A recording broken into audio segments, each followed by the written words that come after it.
Hello ছোট বন্ধুরা, আমি আবারও চলে এসেছি তোমাদের কাছে নতুন একটা ভিডিও নিয়ে। আর আজকে আমরা যেটা করব সেটা হচ্ছে ডোরেমন।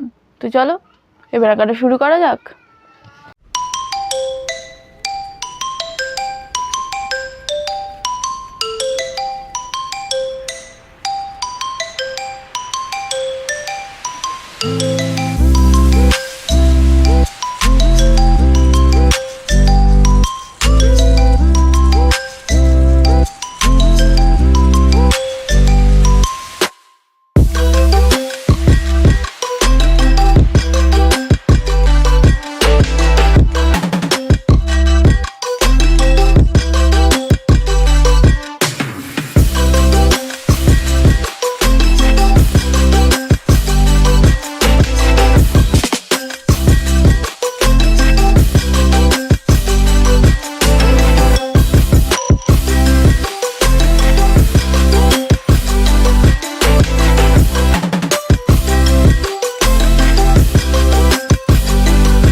তো তোমরা এখানে দেখতেই পাচ্ছ আমাদের ডোরেমন আঁকাটা কমপ্লিট হয়ে গেছে। এবার তোমরা জানো তোমাদের কেমন লেগেছে। তো আজকের মতন ভিডিওটা এই পর্যন্ত, দেখা হচ্ছে আবার পরের ভিডিওতে।